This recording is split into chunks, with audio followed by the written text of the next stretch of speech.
Okay, guys, I am super excited to welcome our next guest to Let's Get Freaky. We've got Ashton Forbes with us tonight. How are you, sir? Hey, doing great. How are you doing, Tommy? I'm excited to have you on the show, man. I really am. Yeah, it's gonna be a fun one tonight, I think. Yeah. I've been following you on X and I've seen you on a lot of other shows. Super interesting stuff. I think you know what we're going to be getting into tonight. Yeah, yeah, it's gonna be probably a little bit of science, a little bit of conspiracy, and then a little bit Yeah. of mystery too, right? Yeah, I love it all, man. I want it all. I'm going to start by giving a brief. I'll probably butcher this. So if I say anything wrong, just Sure. correct me. But obviously, so the flight we're talking about tonight is the Malaysian Airline Flight MH370. It took off. It was an international passenger flight. It took off, was on its journey, and then detoured. Started going the wrong way. Still on the radar at this point, the radar, and then suddenly radar went dead. Nobody knew where it was. The plane went missing completely. No debris was found, if that's correct, and no trace of the 239 passengers that are presumed um, deceased. We don't know, but yeah, man, that's the. I probably Yeah. butchered that somewhere. No, you're fine. What I would say is, just to shore it up a little bit, this plane, it took off from Kuala Lumpur around 1642 UTC, and we use UTC time just because this plane's going between time zones, and it flies for about 40 minutes going northeast towards Beijing until it gets over the South China Sea. This is where the plane supposedly gets to this area where there's like radar weaknesses, and really what they mean there is it's a handoff point between different countries' radar systems. And they claim that this is, I mean, we know this is where it went dark. This is where it drops off a radar, and then it gets tracked by military radar. And this is where they notice it turns around and it goes directly back over Malaysia again. So it turns around over Malaysia and goes to Penang Airport. Now, this is notable because this is the closest airport that you would go to in an emergency situation. It gets to Penang, but it doesn't land. Now, this is where the mystery really begins. And then this is where Malaysia gets a lot of flack because they don't send up any fighter jets to track this plane. Now, if this is a 9/11 situation, there's hijackers or even a suicidal pilot scenario, you need to send up jets because this plane could crash into a building or something, right? It's very dangerous, but they don't do that. They don't even send up jets to track the plane. And then the plane goes over Penang, and instead of going, over Indonesia, southwest, into the South Indian Ocean, it actually turns northeast or northwest, and it heads towards the Andaman Sea and the Nicobar Islands through the Straits of Malacca. There are actually military exercises going on in that area between the United States, Thailand, and Singapore. So this is like flying to, right into, as Matthias Chang would say, the eye of the storm. Right. This is a dangerous situation, or if this is a hostile situation, that's the last place you want to be going to because you got the most advanced military equipment there in the middle of this exercises that are happening. The plane disappears off of military radar, supposedly at 1815 or 1822. It's still not clear which of those two times is correct. Several hundred miles off the coast in the Andaman Sea there. Then at around 1840 UTC, this is the time where the next day, all the reports would say Subang Air Traffic Control lost contact with the plane at 1840 UTC. This was changed later on to the times that I just mentioned. The 1840 UTC time is relevant because this is where weeks later, months later, it was determined that this plane turned into the South Indian Ocean. They said, okay, yep, it went up to the northwest, but now it made this hard south turn and went down to the South Indian Ocean and flew for like 5 more hours on a joyride. And then until it ran out of fuel and crashed in the ocean. That's the narrative that we've been sold. And this has been a mystery because, as you mentioned, the official search did not find one piece of the debris, not one, anywhere. Then they searched in the South China Sea. They searched in the Straits of Malacca, the Andaman Sea. They searched in the South Indian Ocean. It was the largest, most expensive search in history. History. I think they searched with over, it depends on like 10 or 20 different countries. They had 42 planes and 39 boats searching. They had the United States help with these submarines that can look underneath water and scan the bottom of the ocean. Didn't find one piece of this plane, which is just impossible, especially because I've been talking to the IG. This is the independent group experts. These people were formed Seems like a, kind of a ragtag group of people that were like looking into these Inmarsat pings, trying to say, oh, I know where the plane crashed, right? Blah, blah, blah. And they say that this plane, based on the data, descended at 15,000 feet per minute. Now, that is a crashing speed. That means this plane is Yeah. going down hard. Then they admit this plane must have broken up into thousands of pieces. And yet we don't find a single one. The excuse that I've been given directly by the independent group, even as of just a few days ago, is that, oh, it all sank. What? The plane is made up of like mostly plastics and light metals. You've got the seat cushions all float, bodies float, luggage floats. Like this debris field would have been visible from space. It's not a situation where everything's going to sink. Now, a couple pieces of debris, actually, let's say a couple dozen pieces of debris, wash up in the Reunion Islands, far off in Africa, over a year later. And this fully discounts this idea that the debris sank, because if it sank, it's not going to float and wash up in the Reunion Island. And when you look at the debris, I think only 3 pieces have been connected to the plane, scientifically. And the problem with that is only one has been connected by a serial number, and it wasn't connected by a unique serial number. This flaperon, this main piece that they say is this, like, I think it's about an 8-foot size piece of the plane, which seems large, but a Boeing 777 is the size of a city block. So an 8-foot piece of the plane is not a significant amount of the plane whatsoever. That the media seems to, for lack of a better term, lied, or at least misrepresented the situation. This flaperon was not a unique serial number. It was a part number that is theoretically replaceable by any 777. Malaysian Airlines has quite a number of them. In fact, one other one that's an exact replica of the plane was purchased by GA Telesis in October of 2013 and scrapped. So there is a tiny amount of debris that was found and connected to the plane. And that's, I think, just kind of a summary of what the situation was. So now here we are, talking about it. And we've been, at least the organization I started, similar to the independent group, I started one up called MH370X. I like to call myself the organizer of it. I consider myself an investigator. We've been looking into this plane crash, looking into our supposed plane crash. We don't agree with that assessment. And coming up with, going back through all the old news reports, all the evidence that we can find, and coming up with alternative theories to what happened. Yeah, man. So that piece that was found in Africa, that was definitely, that they couldn't prove that was connected to the MH370 plane.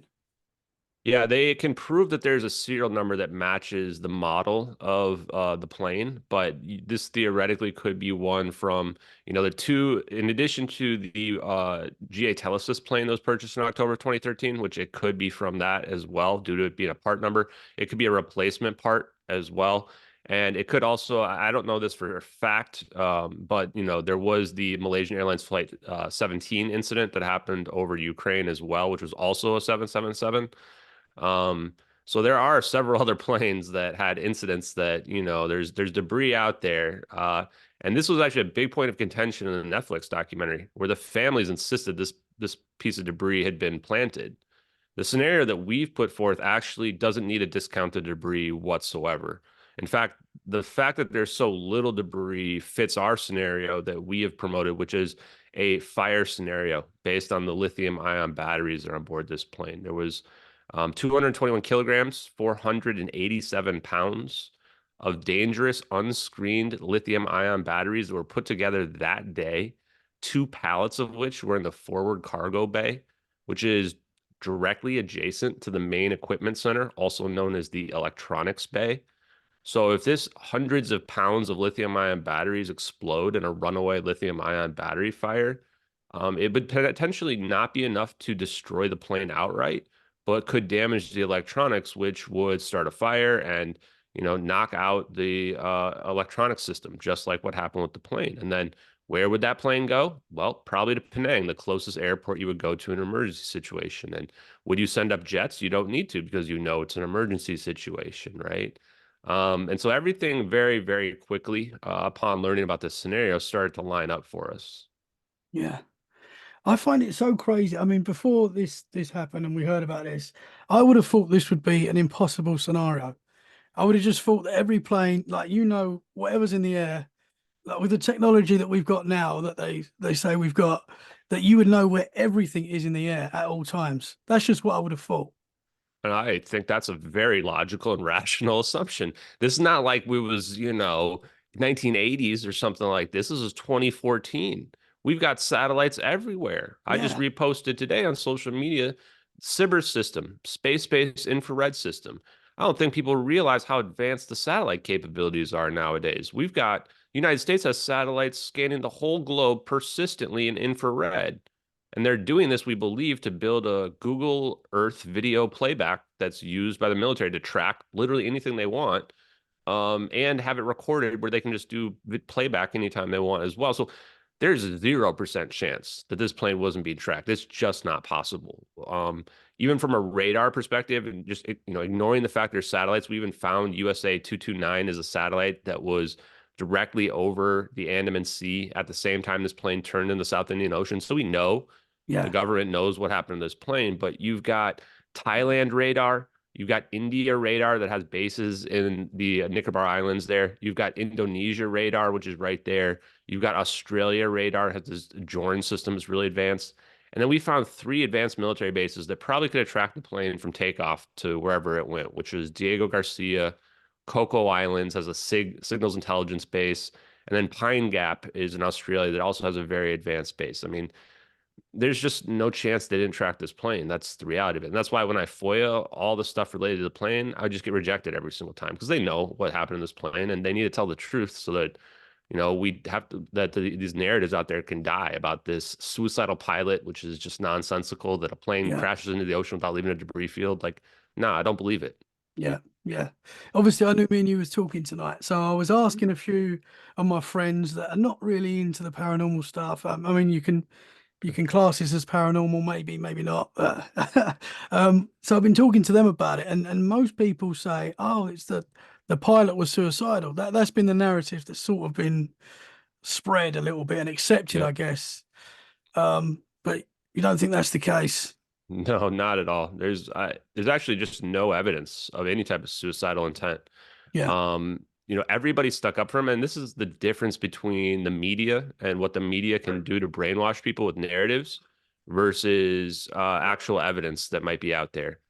yeah, yeah, So, from the narrative, from the and this is what I want to repeat as well, so people really understand, is that this idea that the pilot suicided the plane is a narrative that's not supported by any officials. The official explanation is that this plane went missing and they don't know what happened. That's the actual official explanation. And the reason okay, for that is if you were to ask the officials, they would say that they ruled out pilot suicide. They said that this guy had no mental issues whatsoever. Everybody has stuck up for him. Those officials have stuck up for him. His wife stuck up for him. Coworkers stuck up for him. There was a bunch of disinformation that's out there that people will probably remember. But like, oh, well, wasn't he like some kind of terrorist or something? No, like just because you support a particular political party doesn't make you a terrorist, you know? yeah, yeah, Um, and there was stuff about like, oh, his wife was leaving him, all this stuff. No, like all these people stuck up for him. The people that worked with him, his coworkers, loved him. He was apparently an awesome guy and a good trainer of other people. He had 18,000 flight hours, so this guy was extremely seasoned. He loved flying so much that he actually had his own custom simulator built in his house, which was like this big rig that he had set up. Which people that are pilots that love flying, they have these, and so they try to and I think even the FBI at this point, like you have to wonder how much U.S. involvement was involved in this disinformation. They tried to claim that they had these routes that was like this practice route. Oh, that was complete nonsense. It falls apart immediately. You look at the route and you can just literally just stare at what they've plotted. There's actually links out there you can look at. It's actually MH150 to Jeddah. He was literally just practicing MH150 route that he was scheduled to fly on February 4th of 2014. The dates of those plots are like February 2nd and February 3rd, the days before he was scheduled to fly that route. And it so doesn't even yeah, match. They try to say, oh, well, since it goes from like Kuala Lumpur to the Middle East, they're going, oh, well, this is the same kind of area going through this Nicobar Islands route. And then they say, like, they take one, like, I guess, custom plot point and they try to connect it. And they say, oh, well, there's this custom coordinate that they put in there in the South Indian Ocean. So must have been his diversion that he practiced or something like that. Well, you want to know another custom plot point that was in the simulator? Diego Garcia military base. Why is that in this simulator? You can't even land there in commercial aircrafts. It's a military base only. It's not open to commercial. Yeah. So I could present just a strong argument that he was practicing his route to fly to Diego Garcia compared to this idea that it was a suicide route based on that. Yeah. The biggest evidence against it, though, is that it's not possible to make a plane go dark like this by one person. Yeah. There are supposedly it takes 4 different APUs to be turned off, these power generation devices, in order for the whole plane to go dark the way that it was. And in the time period between when they said goodnight MH370 at 17:19 UTC and 64 seconds later when the plane went dark, it's just not possible for one person to do that.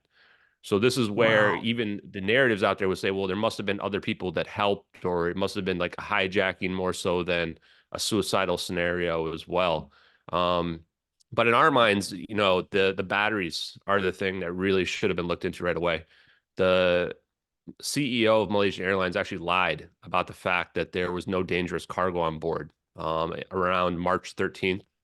And it wasn't until March 20th of 2014 that he said, oh, yeah, just kidding. There's 500 pounds, nearly 500 pounds, 221 kilograms of dangerous lithium ion batteries on board this plane, which coincidentally get outlawed the next year on passenger planes in the cargo bays Wow. because of how dangerous they are.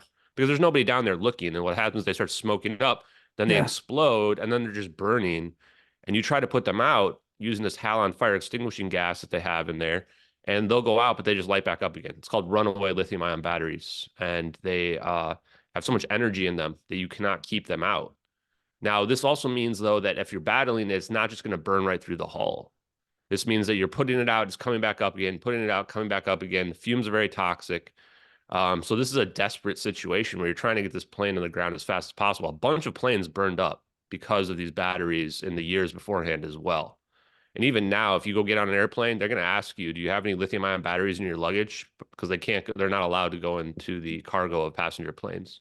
If you go mail something, at least in the United States, even just a letter, they ask you if there's any lithium ion batteries in it because they're going to go put it on an airplane and they don't want the plane to get burned up. Yeah. Yeah. So, this is just by far the most plausible thing. And all these witnesses, there's like 19 witnesses that all corroborate the same exact event of a fire, and they've all been ignored because they say, well, it's just not possible because this plane flew in the South Indian Ocean. Well, here's a counter scenario. The plane didn't fly in the South Indian Ocean and all the witnesses are correct, right? Like, it upsets me that you've got these so-called experts who just completely discount real people in favor of some rows on an Excel data spreadsheet, right? Yeah. Like, it's a lot easier to fake some rows on a spreadsheet than it is for faking 19 independent people that aren't connected whatsoever. We're talking about Taiwanese fishermen. Like, these guys aren't making up some story about seeing the plane, right? Like, they just saw it at the right time. Yeah. Or a guy like Mike McKay, who's the guy who sees it on fire, and he's on an oil rig, and he sees it at the maximum distance you could see a plane at cruising altitude at, 35, 40,000 feet. And they say, oh, well, no, it's impossible for him to have seen the plane. Well, he's not making it up. He lost his job over this. He sticks to his story to this day. Like, the idea that they're going to discredit him because they say, well, he couldn't have seen it. Like, that's just absurd. He Yeah. saw something. His sighting like indicates the exact location and time where the plane actually went dark. And the route of the flight path and turning around going to Penang indicates an emergency event. And then you've got 10 minutes later, those fishermen see it. But at the same time, Mike McKay sees it on fire. There's 9 people on the coast that corroborate it by saying they heard loud noises right along the coast of Thailand and Malaysia. 9 different independent people in different towns. So it's like, well, that was obviously when the lithium ion batteries exploded. Mike McKay sees them on fire for a few seconds, probably just like the kind of coloration of the fire in the middle of the night. It's a very dark night, perfect sighting visibility because it had just rained, so all the haze gets cleared. And then there's even a communication 10 minutes later when those fishermen see the plane flying really low. Because apparently if the plane's on fire, you're supposed to fly low because you may have to intentionally depressurize the plane or it may have gotten depressurized. And in that situation, you're not trying to knock out and disable all the passengers. You're trying to save them, give them enough oxygen to be able to breathe.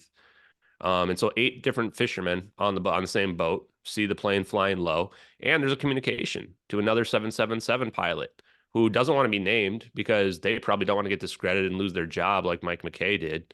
It says that they hear static in the voice of the pilot and the co-pilot at 17:30 UTC, which is just 10 minutes after the plane goes dark.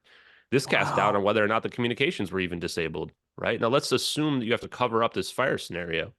You can't release the communications, because if you release the communications, you're going to destroy the whole narrative that you're trying to build, right? And that's why we don't think that the communications were disabled. I don't even know if you could disable the communications from a fire in the electronics bay. And that's why they try to say, oh, well, it must have been suicide because he's not communicating with anybody. Well, again, here's a different scenario.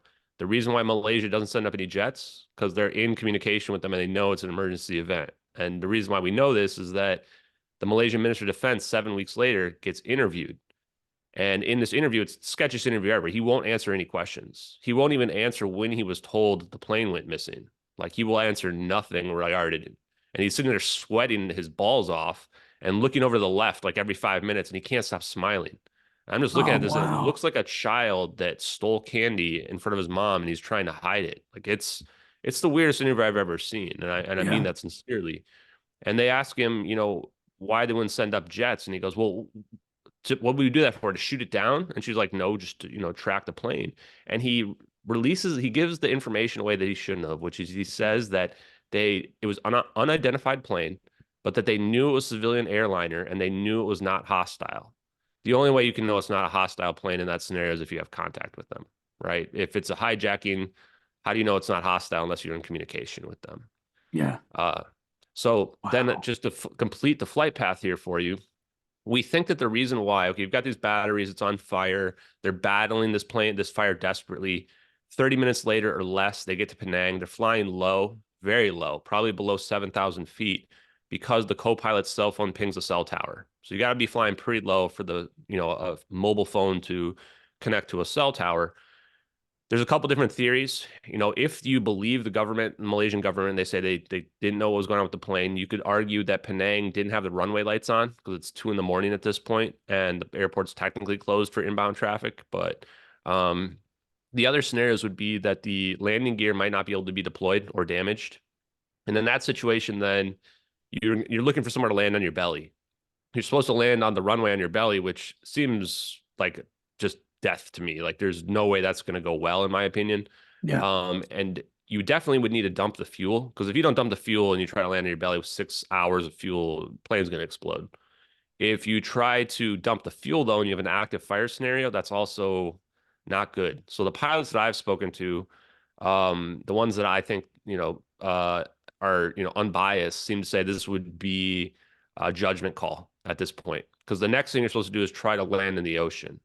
Now, in my mind, landing in the ocean is going to make more sense than trying to land on your belly when you're full of fuel and when you're on fire.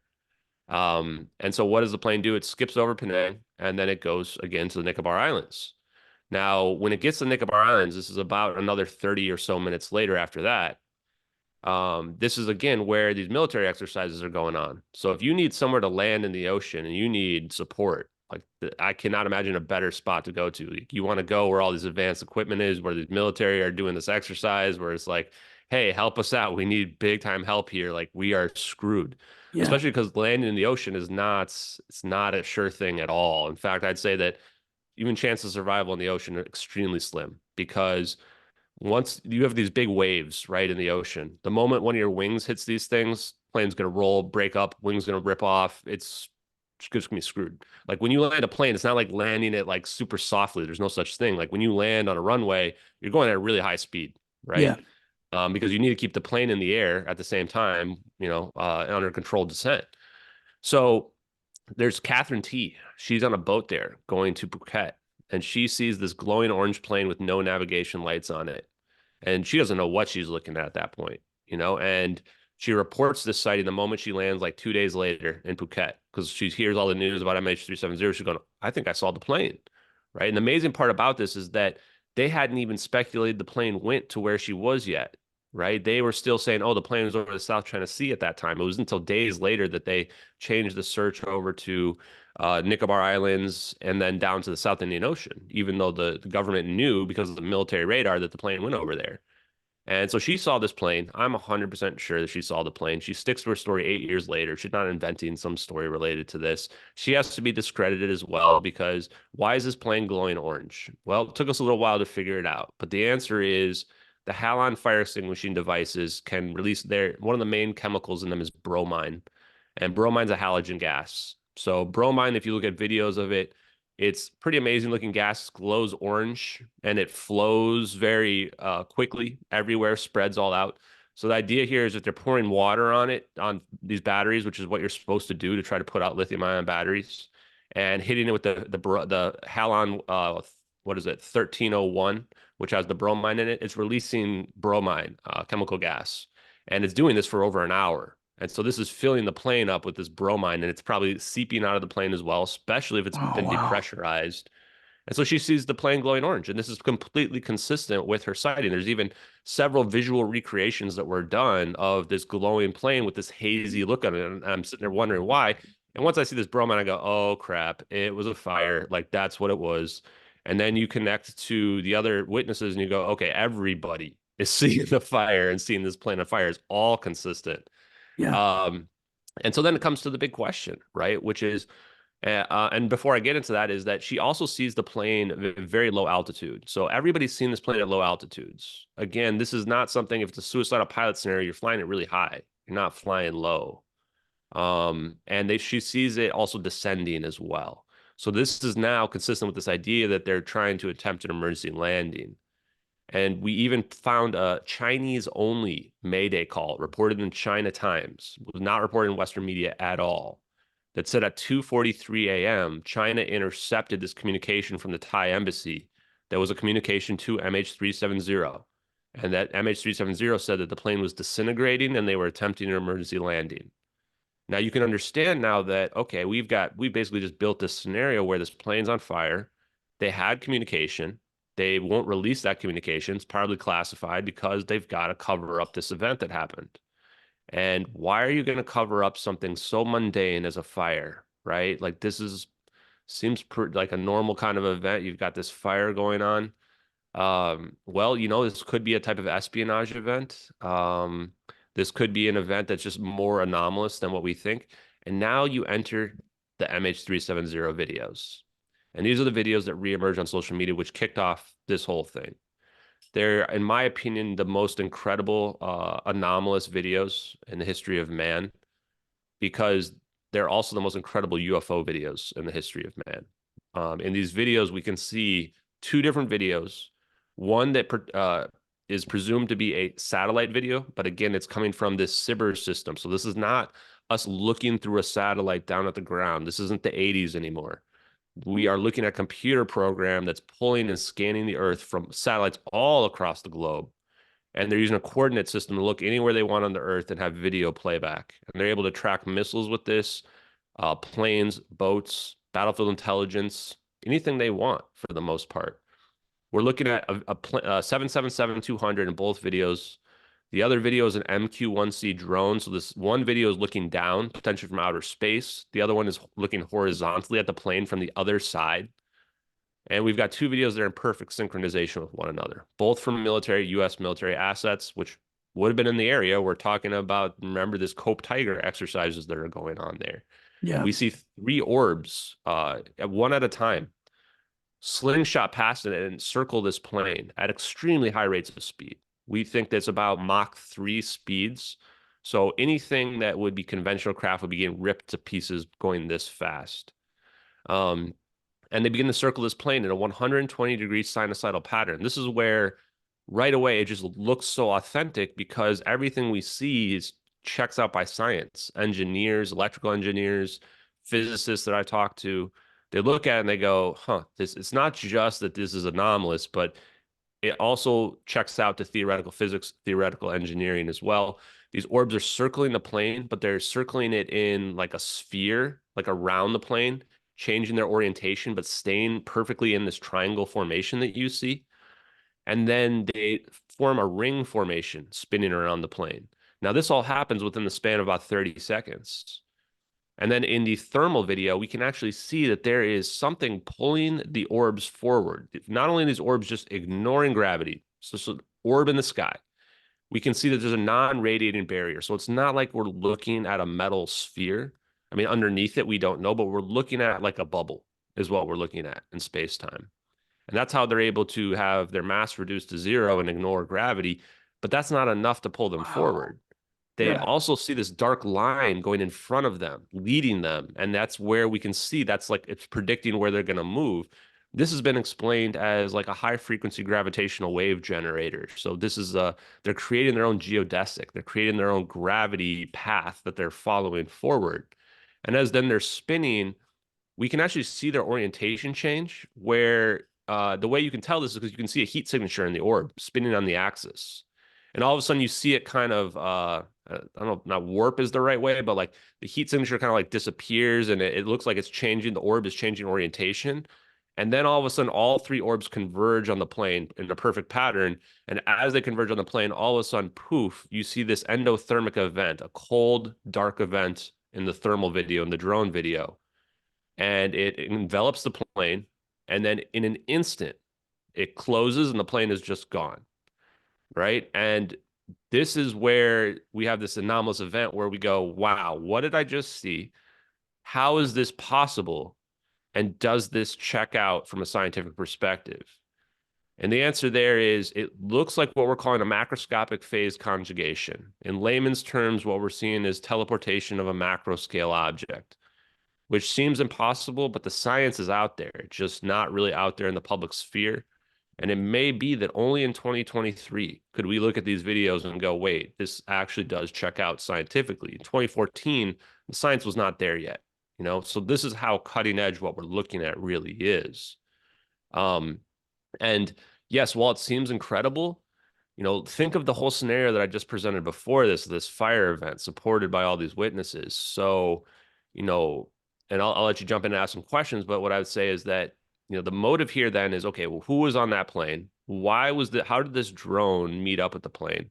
And the answer is, well, they were at the Cope Tiger exercises. That drone would have intercepted it. It's not fast enough. The satellites would have been operationalized for a rogue 777 that's flying off course for an hour. The people on board the plane, the ones that I think everybody has looked into, are 20 Freescale semiconductor scientists. I just posted this microchip that they released in February of 2014. It's the size, it's actually smaller than a dimple in a golf ball. This company was directly connected to U.S. aerospace and defense. We even found a 2005 NSA, National Security Agency, report on the commercial emergence of superconductive microchips. And superconductive microchips, especially room temperature superconductive microchips, are used in quantum computers. Freescale semiconductors is mentioned 9 times in this report. And the report says, well, this technology could be available by 2010 or 2012, but only if the government, invests money in it. So I'm just going, okay, well, then obviously these people were extremely important. You got 20 scientists, for some reason, all on the same plane. This is way too many people, all these important engineers on this plane. And they're going to China. Well, my first thought is, okay, is this espionage, right? Is this, the United States trying to prevent these people from going to China for some reason? Maybe they're defecting or something like that. My second thought is, okay, well, maybe if they're not doing that, they're just trying to save them because these are high value people. My third thought is, okay, maybe one person on this plane is like super high value. And they're like, hey, you got to deploy the orb tech on me right now. And, my plane is effed. I need some help. And then the last thought is, which is, I think the least likely is, well, if this plane is doomed, maybe they're going, okay, let's just test this out and see what happens to these 239 poor souls, which, none of these scenarios make me feel good about anything in general, unless they're Yeah. saving these people out of the good of their heart. But yeah, it's pretty incredible. So what are your thoughts? Wow, man. Wow. I mean, I didn't realize there was 20 scientists on there that were of Oh, importance. I didn't know that part. Um, wow. I yeah, mean, and so there's these narratives, and I think it's a bit of a red herring that's out there, but it's not fully wrong that, 4 scientists had these patents and that this would, with these people disappearing, it goes somehow to the Carlyle Group and some of these other powerful shadow entities and organizations that are out there, which, I think that there are probably patents that were super important. But in my mind, you don't deploy your super secret orb teleportation tech unless there is intellectual property at stake, right? It has yeah, to be more than just about money. And when we looked in that patent angle, because we've looked into all the angles, even these conspiracy angles, And I think some of the pieces of the conspiracy stuff kind of add up, but not necessarily all of it. That the company owns those patents anyway, so it's not like this wouldn't change the scenario at all, right? Freescale still own those patents, even though they're in individual people's names. So stuff like that doesn't really line up. But Yeah. stuff like where the plane went to Diego Garcia makes total sense. Like everybody was saying that's where the plane went. And so that's where we're saying the plane went to. Now, do we have hard proof? No, of course, we don't have hard proof, but there's circumstantial evidence, which is, those weren't the only witnesses that were ignored. There was also a B777 fire suppression device. This is like this little circular, almost looks like one of those bombs in a cartoon, and it's got little hoses on it. It's like a unique thing. Like you cannot mistake it. Washes up in the Maldives like a couple of weeks later. So the Minister of Defense just goes in a press conference and says, yeah, we've ruled that out. What do you mean you've ruled that out? We're looking at a B777 fire suppression device, right? Like, Yeah. hello, we've got lithium-ion batteries in this plane. We've got witnesses that are saying they see this fire.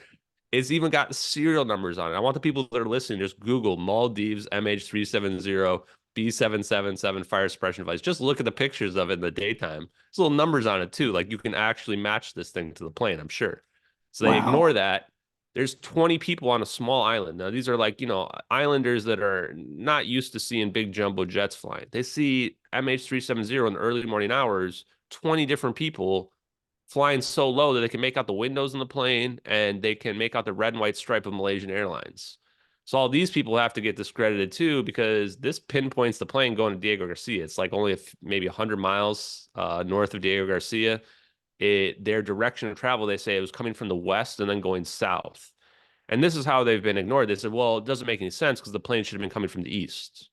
Okay, well, maybe conventionally, but now if you add some orbs teleporting the plane somewhere, it can come from any direction you want it to come from, right? Yeah. In Yeah. fact, we don't really know what happened between the time this plane disappears, we think at the Nicobar Islands at around 1840-ish UTC, versus when we think this Maldives sighting happens, which is 6 in the morning local time, which it's hard to kind of convert that, but it's quite a few hours later. It's like 6 hours later than when this plane disappeared. So did they land it somewhere else, take care of the fire, and then bring it back up?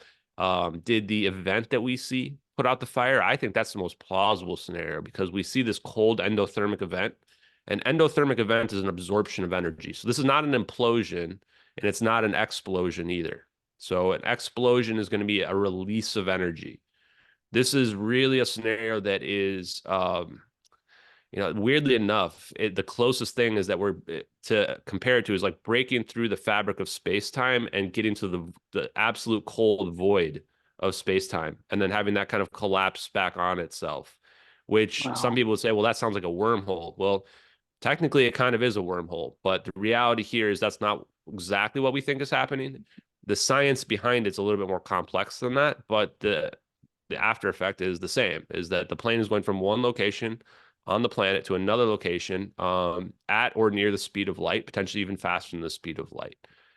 And potentially another reason why this would be covered up, other than obvious, we have breakaway civilization technology, is you think about what the implication of that means. And the implication of that means that there's some type of construct at the surface of our reality, right? Beyond what we see. I like to call it like the Matrix, really, right? It means that we are in some kind of I think it's a holographic principle, simulation of sorts, whatever you want to call it. And I don't mean to diminish the sanctity of life because I don't think it does, but it does mean that there is like an underlying framework, and that this underlying framework, for a lot of people, that means there must be a creator, right? And if you start to delve into that side of the spiritual side of it, this is where it starts to threaten people's whole world views, right? And Yeah. I don't think it's the religious people that get threatened. They go, okay, well, this is completely in align with, the idea of God and a creation scenario, etc.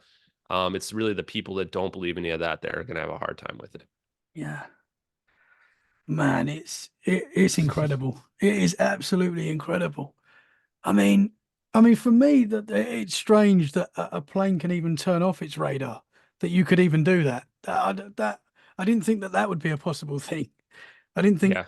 even if you had, multiple people involved, I didn't think that could be something that you could do. That Yeah, I'm surprises still not me. even convinced. And that's why I think that the idea of the explosion that damages the electronics bay makes the most sense, right? It's like that's to me the type of thing you would need to have happen for this plane to go dark. Yeah. Now you'll have pilots and independent group experts that'll say, well, you've got these buttons inside the plane that can do all this and they can disable this stuff. Like the problem is we don't have other scenarios to compare it to, right? You've never had anything like this happen. And even if you Google a lot of the stuff that we've been talking about here, even though it's 9 years later, almost 10 years later, a lot of the stuff goes back to MH370 because it's just such an unprecedented event. And what happened was so unprecedented. And yes, even you can't like turn off radar because radar is not on the plane, right? They can turn off the ACAR system, which is this computer system that's, talking to the plane. So that's not going to show up on like flight radar. But of course, radars on the ground are still tracking it, right? And Malaysia's military was still tracking it. And they lied. They objectively lied. They had people searching the South China Sea for over 5 days when they knew this plane turned back around. Now, why Yeah. are they doing that, right? The whole thing from the beginning stinks. Yeah. And why is like Inmarsat, this satellite company, not releasing the data the next day, right? They had to build a cover story. They built this cover story of the South Indian Ocean narrative. It first gets released to the media by unnamed U.S. officials on March 13th, 5 days after this plane goes missing. And so in my mind, I hate kind of digging into this because I was never really a conspiracy-minded person before this. But I'm sitting here going, this is just a conspiracy. It's not even a theory. It's just a conspiracy. Like we know a plane can't crash in the ocean without leaving a debris field. Yeah. They put this scenario out there. No, nothing was transparent. None of the data was transparent. They clearly developed some type of cover story to cover up for what really happened to this plane. And, why go through all that effort? Right. In some ways, I say, oh, this was a huge amount of effort to cover this up. In other ways, I go, well, we were able to uncover it with just a Twitter account and some volunteers using a Discord. Right. So this is the thing about it is that, yes, to some sense, is elaborate because they control the media. And if you just blast a message on the media, then everybody's going to believe it. And that's exactly what happened. In another sense, it's a very bad cover up because if you just start digging down into it, you realize how little of this makes any sense whatsoever, Yeah. right? And how do you ignore this fire scenario, which is by far the most plausible scenario for what happened to this plane, given the flight path, Yeah. given all the evidence. So yeah, it's incredible, And then lastly, I just want to say that this has been a journey for me as well. Just mental journey in terms of coming to terms with the idea this technology is real, a spiritual one in a sense, where it's like, man, what does this mean for reality in general?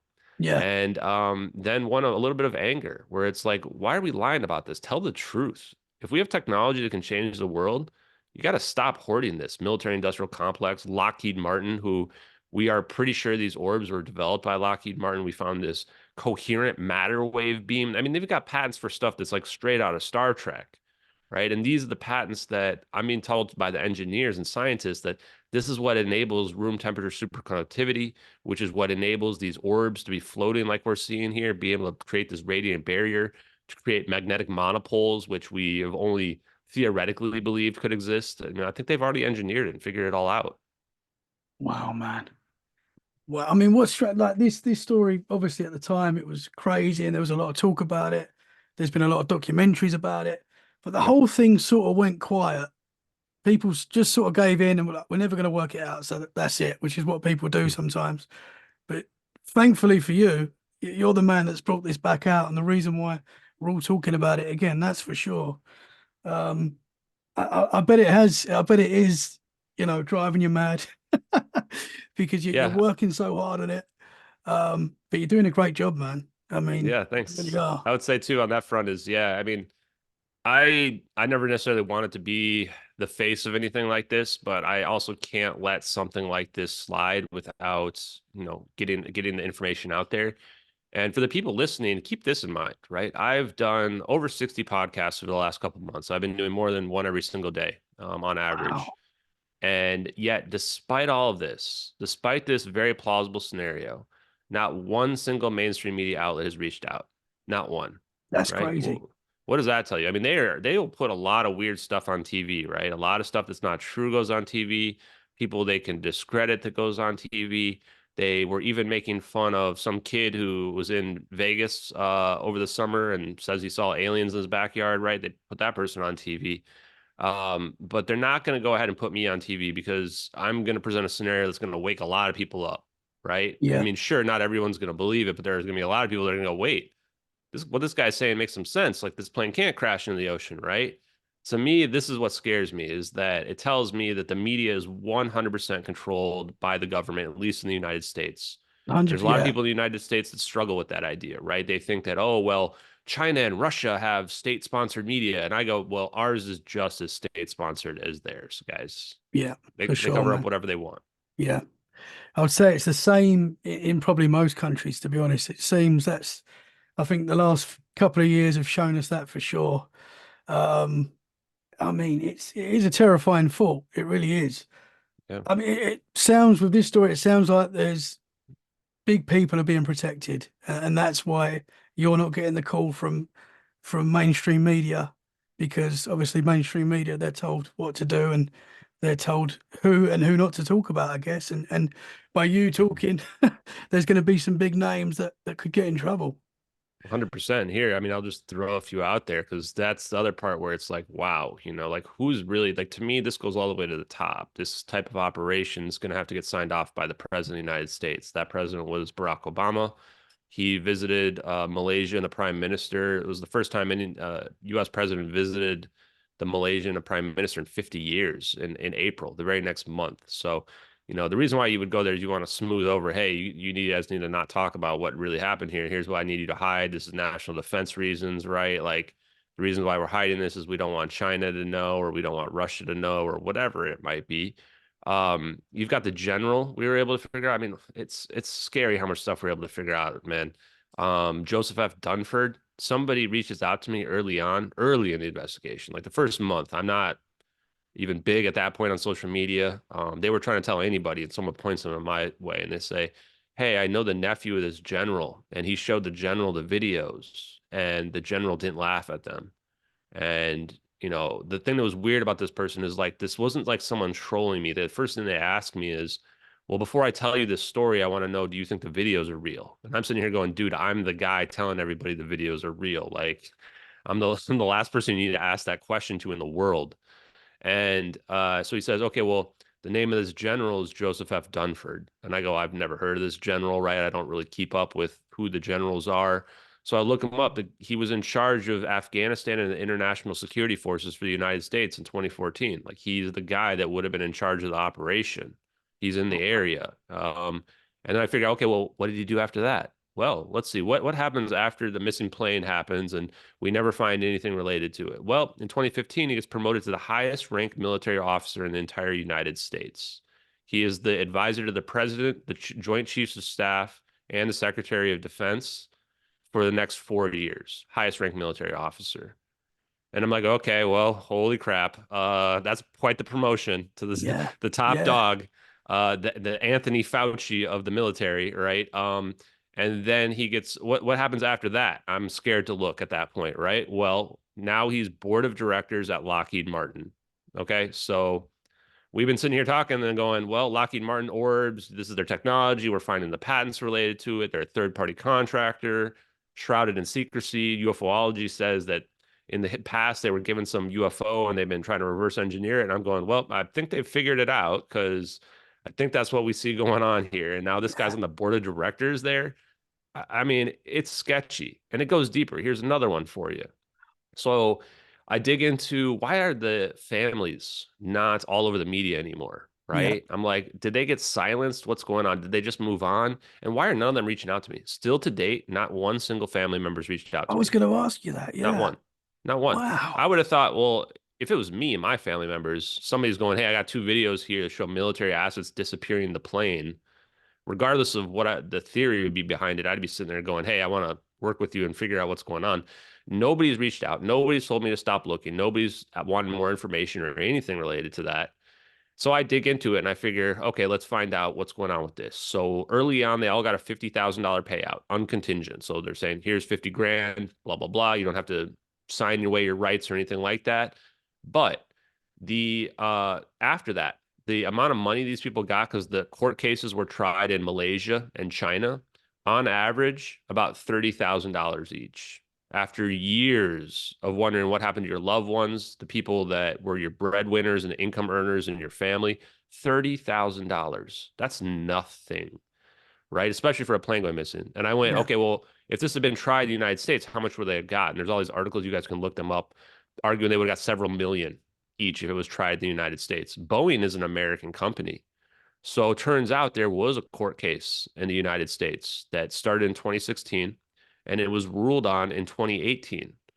And it was dismissed in 2018 because there's some, I don't know the name of it, I have to look it up, but basically saying that it's more correct for it to be tried in Malaysia than in the United States is the ruling, which is there were some people that argued kind of against it because they said, well, there's these four American passengers on board and Boeing's an American company.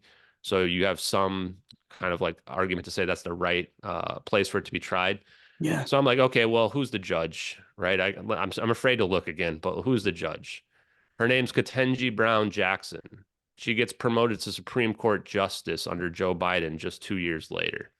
And I'm just going, okay, well, of all the judges, how is it that the one that gets promoted to Supreme Court Justice is the one that was the one who dismissed this case? Because if what we're looking at is U.S. military operation disappearing the plane, then 100% this should have been tried in the United States. No question, no doubt Yeah. that would be the correct jurisdiction for it. So, the conspiracy here angle is pretty scary, pretty deep, dealing with a lot of extremely powerful and connected people who are involved in it that would have everything to lose. I mean, if this information comes out, I imagine that people are going to prison for the rest of their lives. I imagine that the lawsuits alone are probably close to maybe $1 trillion. Maybe not a trillion, that's probably too extreme, but definitely in the billions for sure. Yeah. So it's just a huge situation, and that doesn't even count for like what happens to Lockheed Martin when people find out that they've been hiding this technology from the world that could be free energy, could be portable fusion power. Definitely would revolutionize all transportation, including flight, cars, etc. Yeah. That's the implications that are scary, right? Wow, man. Wow. You haven't got to answer this if you don't want to. I'm just going off of what I Sure. saw on X a couple of days ago. Did you get threatened by someone? Was there a threat there? Or No, I haven't got any threats now. I think you're talking about these YouTube videos that came out. This is pretty damn weird. yeah, So, I've had a lot of stuff kind of happen that's been somewhat nefarious. I mean, there's a lot of people that hate me that are out there for even reporting on this. I've got that's uh, weird. Yeah. yeah, that's very weird too. It's not normal to have like this. It's a very coordinated group of people that have been attacking me, trying to discredit me, trying to disconnect me from the case, desperately trying to make this go away, including a whole subreddit dedicated to trying to make it go away, a whole Discord dedicated full of just complete nut jobs trying to make it go away. Some of those people perpetuated a felony fraud against me to try to get me to look at some RAR file where they developed this whole elaborate plan of this password and that they supposedly had this coordinates for the drone video, and they perpetuated that these were like the original files on it. And they did this to try to embarrass me and what have you. And it was somewhat successful, but the community was able to unlock the files in under 2 days, and it kind of blew the whole plan up because I'm sure they wanted to drag it out as long as possible, where they could try to get me, oh, he thinks that this stuff is real, blah, blah, blah. Um, and then recently, something that's on a little bit of a different vein and a lot stranger was that there was a YouTube video that was posted on a brand new account. January 7th, the account was created. January 9th, the video was posted. And there was a couple other videos that were posted about this Miami Mall alien situation before that. And this video was called Diego Whistleblower, A Letter to Ashton Forbes. And I'm going, okay, now we're getting really parasocial here. Like, what is this? And it's an 11-minute long video of just reading out this supposed letter. And I still don't know what to make of it. The way it's presented is a scenario of like what we've mentioned related to a fire, but it kind of reimagines the evidence that I put forth in a scenario where the United States is an espionage scenario, where these people, these engineers, are defecting to China. The eight of these 20 Freescale engineers are Chinese descent. And it says that these people had been compromised by China, that they were defecting there, that this was the last leg of the journey, and that the United States set up this elaborate plan to have the fire begin and then to make the plane disappear right in front of the Chinese, like not even trying to hide it. Early on, I would say that, well, if why would you teleport a plane? You teleport the plane to hide where it's going to go. This scenario says no, they were just showing the Chinese, we've got this, we're your daddy. That was actually a direct quote from the letter. And the part that's creepy about the letter, because it's like people would say, well, AI could generate this. And I'm going, how? Like they're using my evidence directly. Like, did they feed this into the AI? And there's some, like, I went over it in detail on my stream. There's like 8 different elements that are completely unique that are like offshoots of the scenario that I've put forth. But they're nothing that I've ever reported on that this letter talks about. Yeah. Um, and the creepiest part is it makes sense. Like that's the creepiest part. It's like there's not a lot of holes in it. And I was sitting there looking at him going, man, well, okay, there's a few different scenarios, right? Like first one, obvious one, someone's messing with me, right? There's these same people that have been trying to commit fraud on me and trying to discount me from the case or doing some weird parasocial thing. But it's a lot of work. Like they've made up this whole YouTube channel. They're putting other videos out that are like unrelated, and then they're posting this one. The second one is, okay, well, maybe it's somebody who's trying to piggyback off of the popularity, right? They're not really getting any money from this. And so I actually did something to rule that one out, which is I played the videos in full on my YouTube channel. Because every time I play something that I watch on YouTube, it gets copyright striked, and my stream or whatever gets demonetized. Like without a doubt, it does every time. Even random science videos that I watch. So I go, you know what? I'm going to play Wow. this. I'm not going to tell anybody. So I play the videos. I don't tell anyone. 2 days later, 3 days later, even now, they haven't struck me at all. So if they're trying to make money off of it, wouldn't they copyright strike me for playing their videos in my stream? They won't. Yeah. They haven't. And they Yeah. even posted yesterday like a new paste bin shows up on the channel, and I click on it. It's like, this is all copyrighted, blah, blah, blah. And I'm going, okay, well, why aren't they copyright striking me? Like, I'm literally just stealing their content right now. And this is also true of the MH370 videos as well, is that I posted those directly on my YouTube channel, like literally just uploaded them. And I've never gotten any copyright strikes on those either, which tells you if somebody made these, they're obviously not doing it for money, right? And that channel, and they've posted a couple follow-ups too that have had, they did one that was a clarification of the letter because people are going, they say defectors as deflectors like 3 different times. That's like one of the only um, verbal mistakes they're making. There's a couple grammatical mistakes as well that would seem to indicate that the person that either wrote the letter or created that video is from Asia, like possessive mistakes in terms of grammar. Um, and then they do a follow-up and they do a 2-minute like correction saying that, oh, well, they used Google Translate and then Grammarly to translate this letter from another language, which I don't know. Does that make sense? Maybe.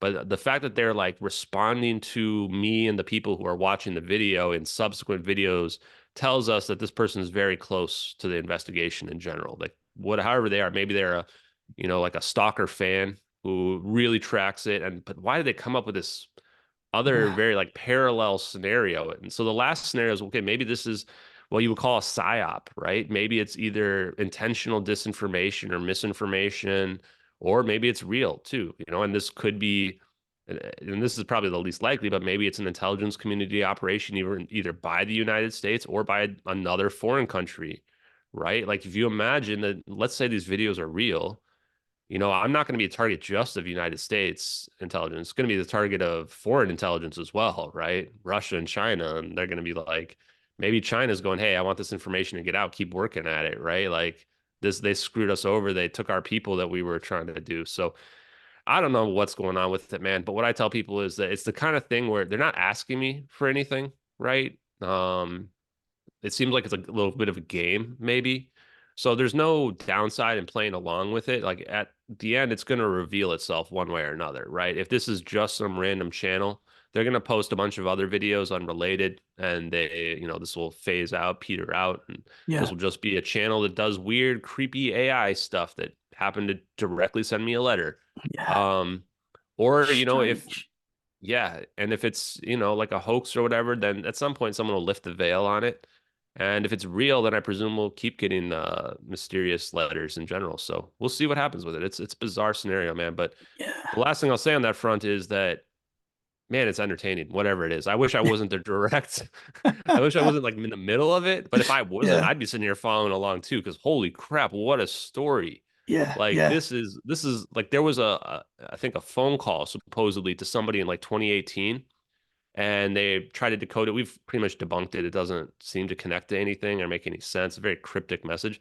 That made like national news. And this was just some random phone call somebody claimed to have gotten on Twitter. I'm sitting here going, I've got full people making AI voice videos directed to me for they're 11 minutes long that present a whole elaborate scenario of what happened to the plane in full detail. Does anyone want to report on that? Like, this is creepy. Yeah, man. Are you sort of in a position now where you're like, how have I got to this point?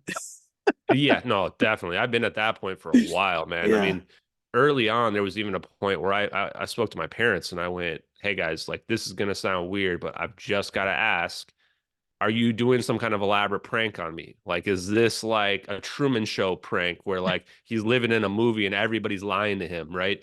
Because at that point, it seemed more plausible than what I was going through, which was this plane gets teleported. It somehow makes more sense than everything we've been told, and that there's this advanced technology out there that's just hidden beneath the surface, that's just being suppressed and covered up, but that would change our whole world and our whole reality, right? And how am I in the middle of it? And I guess it's just because I was the person that spoke up. And that's what I would say to people that are out there is that, when fate comes knocking, don't fight it. Just go along with it, right? yeah, And you too can potentially be on one of the craziest stories of your entire life, right? I mean, this is kind of reshaping the whole trajectory of my life, I guess. yeah, man. Well, you're doing an incredible job. You're very brave because you're obviously going up against some powerful people, but you're doing a great job, man. I'm following along, Thanks. and it's super interesting. Can I ask you? You've probably answered Sure. this a million times, Anything you want. but can I ask you what your thoughts at this moment are of what happened to the plane? Like, what if you had to Yeah. say what you think happened? Where are you at the moment with it? Yeah, I would say almost without any doubt. I think that the videos that we see are real. I think that if they weren't real, the hoaxer would have come forward with the source files and their source work, which they'd have a whole hard drive full of the work that they had done with this.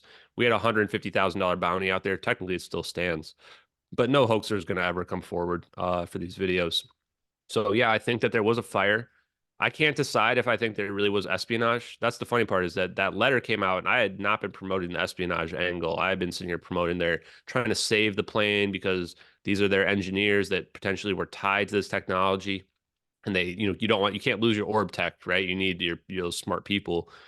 And yeah, I think that they deployed this advanced technology that teleported this plane. I think there's also a possibility it could be some kind of cloaking, but it doesn't seem likely because the smoke trails behind the plane in the video stop the moment this plane disappears.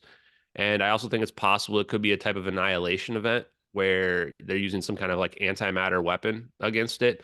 The problem with that is that the orbs and the way they spin around it, it's not like you're just setting something up and poofing it, right? You've got some clear purpose happening there.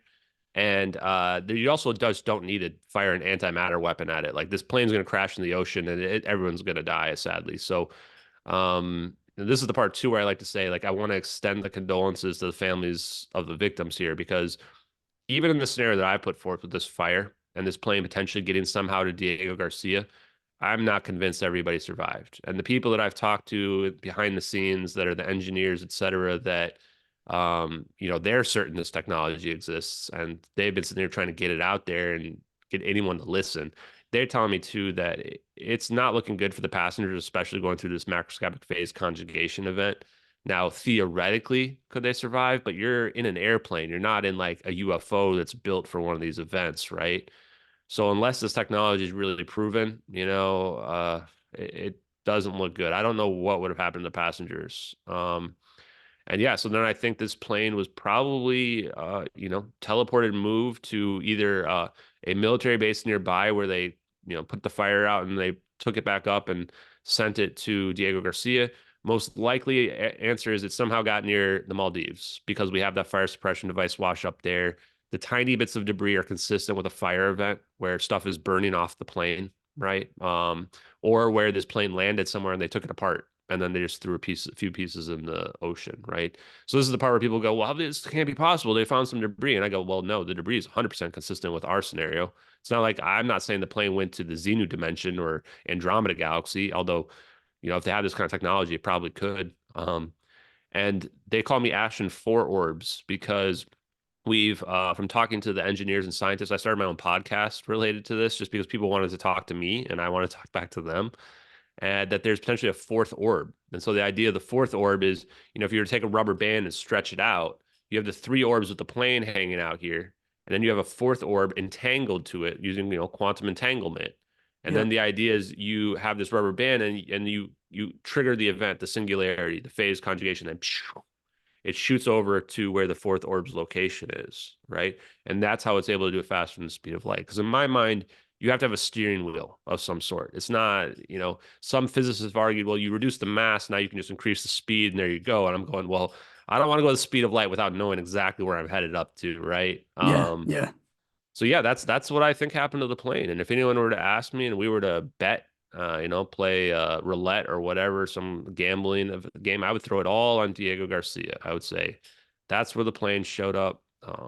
And can I prove it? Probably not.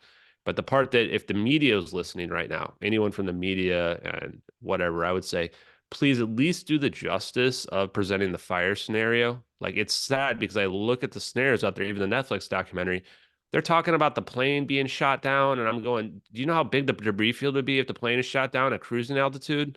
The debris field's gonna be hundreds of miles wide. It's gonna be all over the place, right? That's the same reason why it didn't crash into the ocean, but even worse. But they have no problem promoting that theory. How about the 487 pounds of lithium-ion battery starting a fire? At least present the idea that this fire scenario is out there. The reason why they don't do that is because it completely negates the idea that the plane went in the South Indian Ocean. Like, the plane lasting for an hour and a half is possible. There's actually an article by the Daily Beast where Dr. Edel, I'm gonna forget his last name, mentions that the fire extinguishing gas, the halon gas, can last for 3 hours. So you just imagine they're just pumping the gas in there, and they're trying to keep this fire at bay as best as they can, right? And that's what's causing this plane to glow orange. So it is plausible for this plane to be quote unquote on fire for an hour and 20 minutes, but it's not plausible for this plane to be on fire for 8 hours, right? No. And this is why they're not promoting it. So I would at least ask the media to look at that angle if they think that this idea of this advanced technology is too much, which I totally understand. For me, it would have been too much a year ago. Yeah. Yeah, man. I bet your world has just completely changed in the last 6 months, man. A little bit. But it's not like I'm not rich or famous based on this. I would say I'm like famous maybe at the Yeah. best, I right? would Where say people you're on I Twitter would know say me. you're famous now, man. Well, I appreciate You're that, but famous, yeah. man. That's for sure. It's certainly not why I'm doing this at all, right? And even if I were to be famous or anything like that, it wouldn't change who I am in any way, shape, or form. Yeah.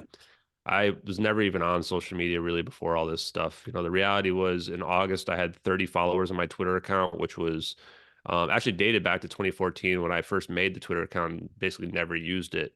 And then when Elon Musk took it over, I started using it, but never really posted anything. And, now we've got, I think, almost 78,000 followers, Yeah, and man. this is for somebody who's never been on TV before, seems it's pretty weird, and that's why this is definitely just kind of a movement. It's like a grassroots organization started on social media.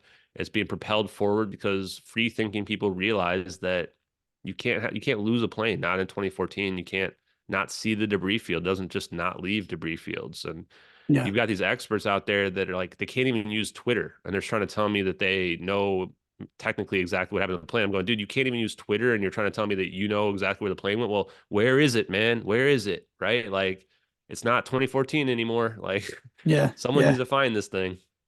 Do you think a lot of the UFO disclosure that we're getting from our governments at the moment is something to do like a smoke screen that they're trying to sort of, do you think that's a possibility that we've got this technology and they're trying to just keep us confused like they always do, keep us arguing with each other and guessing? And do you think that's a part of it? It's exactly what I've determined 100%. I've seen, I did not think the UFO community would be as fractured as I thought. It's just like middle school, just people fighting with one another nonstop. Everybody's got their pet theories. I like to say that a huge percentage of people just want to quote unquote clap alien cheeks, right? All they care about is, show me the alien beings, bodies, right? Whatever. And I'm going, just what are the real implications here? The technology is the real thing, right? That's the thing that's going to change our world. Whether or not there's other beings visiting us is sure, it seems fantastical, but it doesn't change anyone's daily life, it doesn't change my job, right? Same with UFOs visiting us, the craft themselves. So when you look at the media, it's all about the bodies and the crash retrievals. It's Yeah. never about the third-party contractors, the money that and the Pentagon can't pass an audit. It's never about the technology that would reshape the world, right? And that's where I think the conversation needs to be. And absolutely, if they are trying to hide this, which I'm 100% sure they are, then they're pushing disinformation out there and misinformation. It turns out it's way easier to do. A lot of these people out there, it's like the Matrix. They are so inundated and dependent upon the system that they will fight to keep the status quo the way that it is. You don't even have to pay or influence a lot of these people. They'll do it themselves, right? Yeah. You just create a divide and let the people fight amongst one another. I fully believe we are in a world of the haves and the have-nots, and that there are rich elite people that know the technology exists and even benefit off of it. They even know this stuff's real, and they don't care that the public doesn't know. They go, doesn't matter to me. I'll pay the whatever thousands, hundreds of thousands of dollars and have my own free energy device, right? And nobody else can know about it because what do they care if other Yeah. people don't know, right? And that's the part where I'm just going, man, this just kind of pisses me off because Yeah. there's so many homeless people out there, people that can't feed themselves, house themselves, and yet you've got people out there living extravagantly with advanced technology that could change everybody's circumstances. Like it needs to change, and the information needs to come out. Yeah. 100%, man. And that's why it's so important doing what you're doing. And it's special, man. So keep up the great work. Yes. I've got to ask you this because Sure. I ask everyone this. This is coming away from the plane. Yeah, yeah, sure. Have you had any paranormal experiences yourself? Never had any paranormal experiences that I can think of off the top of my head. The only thing that even comes close is that when I was younger, I would have some dreams that felt kind of like deja vu, where it would be like you would all of a sudden, be walking around and go, wait a minute, this exact scenario happened to me in my dream or something. But that's nothing close to like seeing a UFO, alien. Never had any situation where I was in the middle of any conspiracies or anything like that. Just happened to fall into this one and when you get to something that you can just tell is true and it's true, and from being in the middle of the evidence and everything, it's just like I'm 100% convinced. It's hard to pull yourself away from it, right? Because it's Yeah. like you got to get to some type of resolution. So that's kind of what I'm hoping will happen. Yeah, man. Yeah. What's the goal? This might be a difficult question, but is it just No, to it's a get good one. what's the goal? What's the end goal for you? Yeah, I think the end goal is to get the US government to make a statement. That's what we need, right? Because my opinion is that the reason why they're silent is that they can't directly lie because there would be too much implications for whoever were to go on TV and lie and say that we never saw the plane, right? A lot of the evidence that we put forth is verifiable. And this is what people hate the most is I'm presenting verifiable information. I'm going, that's an MQ-1C Gray Eagle with a camera on the wing with the aerial surveillance package on it. Like you can go and figure out that that's exactly what it looks like. I'm going, that's our SIBRS system that is mapping the whole world. Go figure out what that system looks like. I have a feeling it's going to look just like what we see in those videos. I'm sitting here. We've even potentially identified the leaker as Edward C. Lynn. I looked up these cases out there. This guy checks every single box to be the leaker of these videos. He went to jail for 9 years with 3 years shaved off. So I'm going, we need the government to make a statement because if they can't lie, then they can only say two things. They can either tell the truth and say, yes, we tracked the plane and we're lying about it. And this is why all my FOIAs are being rejected in the interest of national defense and foreign policy. Where I'm going, well, what is there about a missing plane that would have to be rejected? National security Yeah. reasons, right? Or they come out and they say, we can't confirm or deny that, which in my mind is just as good as an admission, right? Because I don't think they can come out and say, nope, we weren't tracking the plane, because whoever were to say that would have huge legal liabilities. And that is something that we can go and we can prove as a false statement, right? So if you notice the way the government works, is that they rarely will come out and objectively make false statements. They will say they word things very deliberately, right? And that's how they're able to skirt this idea of what's true and what's not. So that I think is the end goal out there. And, I don't know what's going to happen. I really don't. I can't see the future. I have no idea if we will get the resolution that we want, but we'll just keep pushing until we do. Yeah, man. Well, it's great what you're doing. Thank you so much for coming on Yeah, thank you. and sharing tonight, man. Really, really appreciate it. Can you tell the listeners where they can find you? Oh yeah. So the best place to find me is at JustXAshton on Twitter or on YouTube. I've been streaming almost every single night, at least nights that I don't do a lot of podcasts, but you can follow along with the case there. I post updates on there. I'm going to be posting the whole evidence link so that people can have the link themselves, make copies, add to it, whatever they want to do to it. I also periodically post my works and all my updates to all the works that I've done. And then also just really everything related to the case and stuff that a little bit of stuff that's paranormal on the side, but for the most part, stuff related to the missing plane. So come follow me on Twitter or on YouTube and enjoy. Awesome, man. Well, I'll share all your links. Ashton, Appreciate it. thank you so much. I really appreciate you coming on, and Mhm. I hope you get to the bottom of this soon. And I'm really I'm looking forward to following your journey and seeing where it goes next. So thank Thanks, you Tommy. very much, man. And I'll speak to you Have a good one. soon.